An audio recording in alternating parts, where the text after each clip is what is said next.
Good morning guys. Kamusta kayo? Tagal ko rin hindi nakapag-vlog kasi medyo nakakaramdam ako ng pagod sa sarili ko sa trabaho. Which is normal naman pagka araw-araw trabaho, bihira tayo mag-day off. Ay, kagising-gising ko lang mga boss. May pasok pa rin tayo ngayon pero itong mga nakaraang araw kasi medyo naging busy tayo. May mga nasikaso tayo mga bagay-bagay, mga personal na bagay. Pero ngayon syempre dating gawin tayo. For today's vlog mga boss, lulutuin natin tong tuna na naibigay sa atin. Shout out dun sa nagbigay, alam mo na yon, salamat. Nag-prepare na rin ako dito ng gagamitin natin luya, tsaka nagsalang na rin ako dito mga boss ng tubig kasi isasabaw natin siya. Ayan, ganyan na karami, konti lang naman kasi yung laman. Naisalang ko na yung luya tsaka sibuyas natin mga boss.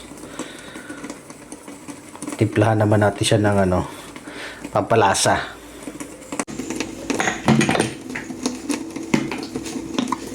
Lagyan natin siya ng mga boss, black pepper.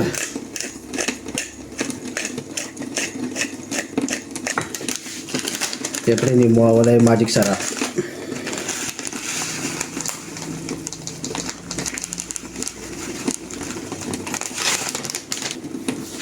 Tapos asin. Wait lang. Baka umalat. Antayin lang natin kumulo mga boss. Tapos salang natin yung yung isda natin. Sigurado makakain si misis nito kasi isda, bihira lang makakain isda. Pagod pa siya sa trabaho, lagi naghahanap ng sabaw yun.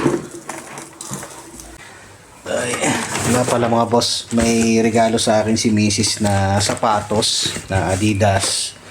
Ayan, sukatin natin kasi hindi ko pa ito nasusukat eh. Walam kung kasya.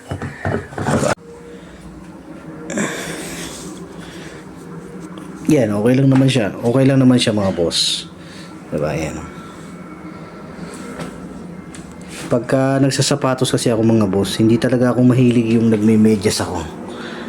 Yan, sakto lang naman. Medyo malapad talaga yung paa ko eh. Kaya hindi pwede sa akin yung mga straight na kasi malapad. Ayan. Kumulo na yung pinakuluan natin tubig. Ilagay na natin itong ating isda.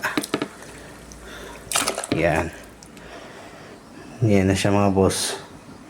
Hindi ko na siya hiniwa-hiwa kasi maninipis na yung hiwa niya. Baka maturog. Ayan, luto na yung ating sabaw mga boss. Malambot na yan. Okay na yan.